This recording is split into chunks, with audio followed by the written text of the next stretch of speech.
mahasiswa keperawatan D3 UMP. Ada tugas untuk mewawancarai kayak perawat yang melakukan home care gitu. Nah, kami di sini ada teman-temannya Pak, dan direkomendasiin sama Mas Arya yang asli orang Banjar. Ada Mas Arya, Mbak Mutiara, Mbak Rizka, saya Mbak Tati, Mbak Alvita, Mbak Lucy, yang akan mewawancarai Bapak bagaimana sih home care di di masyarakat di sini. Oh iya. Awalnya kan kalau kita agar kita punya kepercayaan dari lingkungan, dari orang sekitar, kita harus care juga kepada masyarakat. Misalkan masyarakat atau seseorang yang membutuhkan tenaga kita atau yang tanya sesuatu kepada kita, itu kita layani semaksimal mungkin.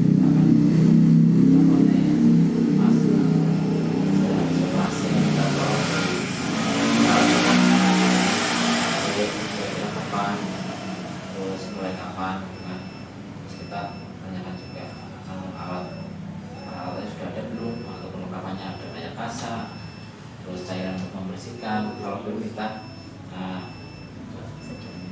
lengkapi dulu, jangan dulu. Terus kalau memang mereka nggak sedia, kita yang menyediakan.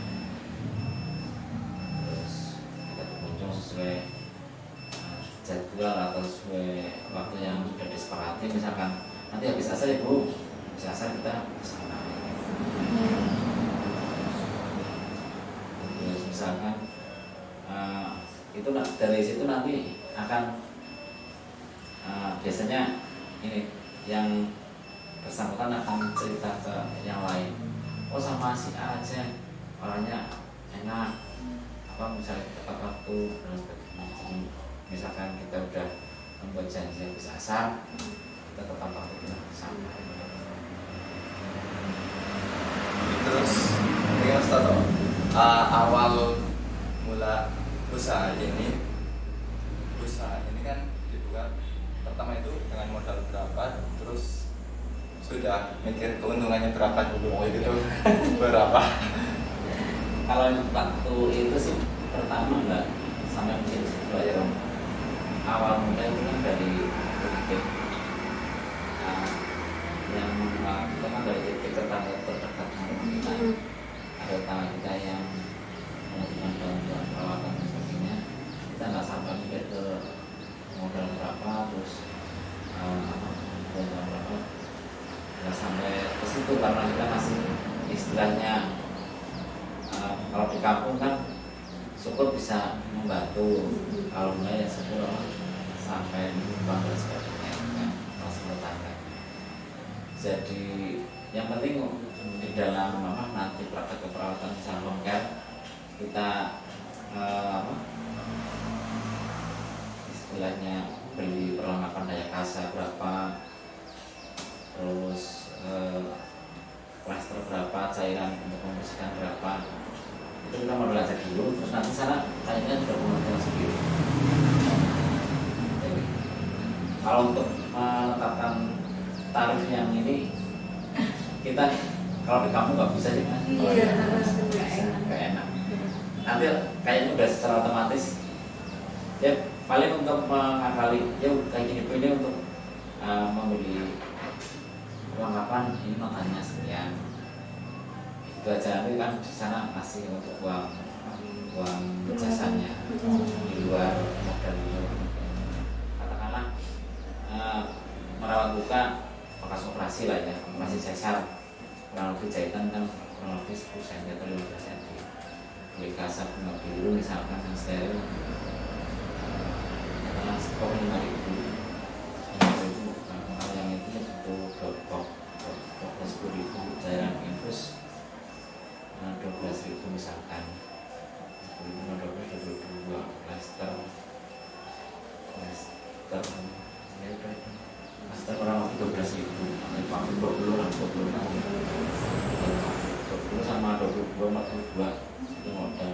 Tapi biasanya nggak sekali pakai habisnya. Iya. Terus setelah 3 kali. Itu nanti ini mau ibu pada naikin tuh. Ikhlas. kalau kamu pulang tanya enak mas ya ini beli rasanya sekian mungkin berapa kemarin. Sekiranya selama memiliki usaha seperti ini suka dukanya bagaimana gitu Pak?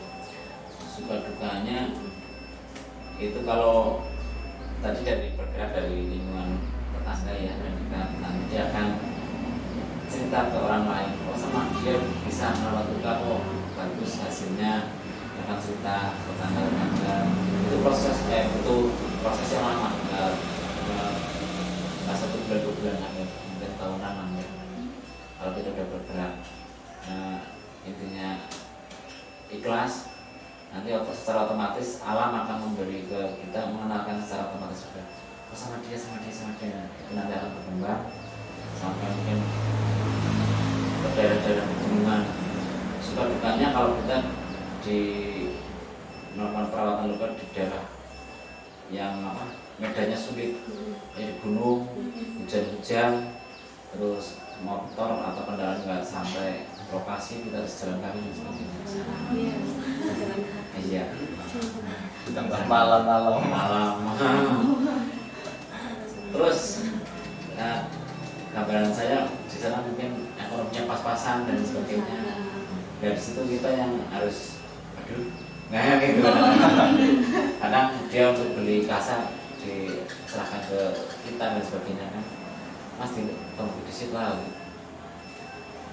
Kita beli perlengkapannya semua, setelah dibeli perlengkapan pasar dan lain sebagainya udah mau habis, sana juga tetap belum bisa membeli yang awal dan sebagainya, itu sebagainya. Nanti jadi kita modal dulu, tapi sampai dia udah sembuh, ada modal juga perlu kembali gitu. Pada medan juga susah, terus hujan gelap, kadang kita berpesan padahal harus dirawat setiap hari. Contohnya itu kasus-kasus gangreng,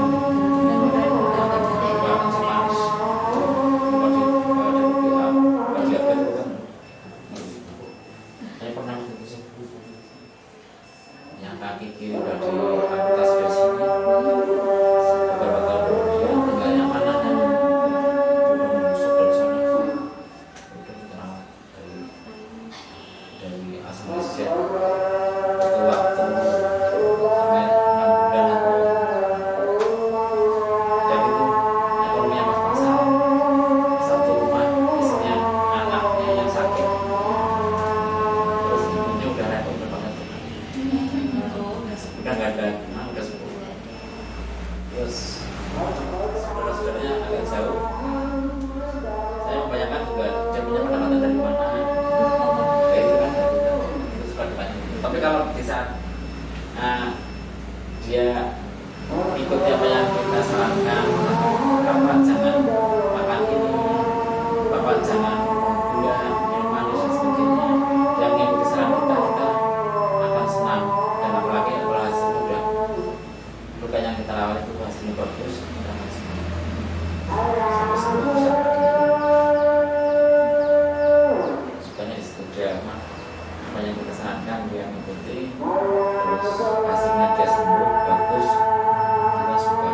Kalau berdukanya itu malam-malam jalan kaki licin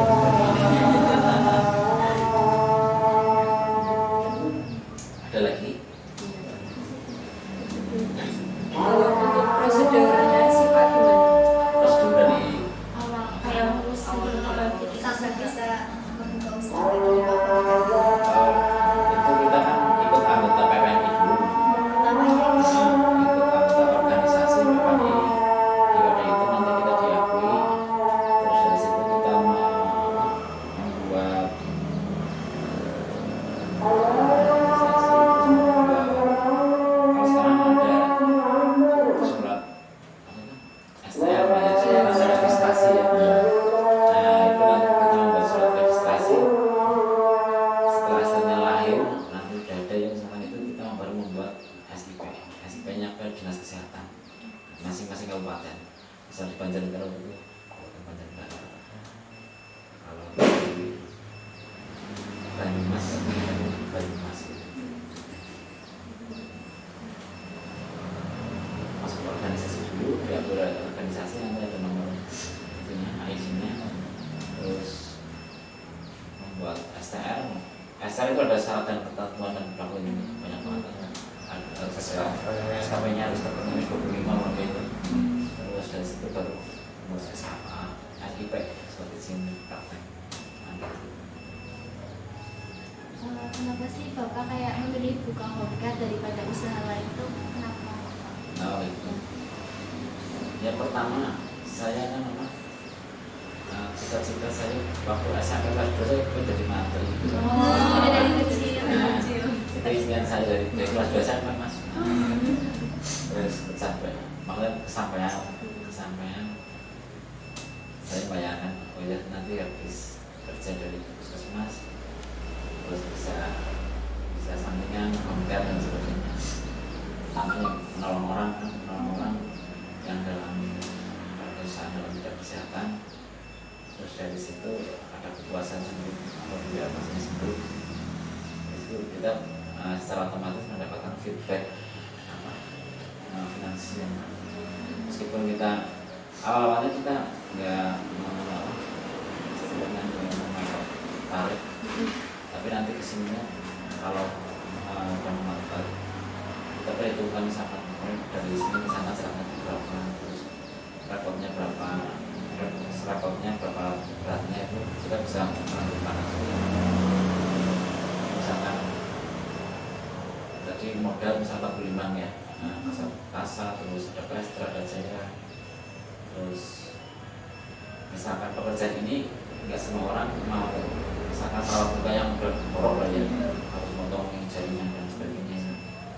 Dan apabila nggak semua orang bisa dan mau, kadang ada yang jorok, jijik, bau, bisa dan sebagainya. Nah itu jadi kita ya sewajar lah misalkan 50 atau berapa itu. Tapi kalau udah jalan sini udah istilahnya udah jalan. Kalau masih awal-awal nanti bahasa Jawanya sepawe ikhlasnya sana juga nggak mungkin masih yang patut menjadi patut. Untuk sejarah perkembangan dari home care-nya Bapak itu gimana ya Pak sampai saat ini? Apa naik atau turunnya gitu? Sejarahnya gimana perkembangan dari usahanya Bapak? kalau itu sebenarnya naik Naik terus.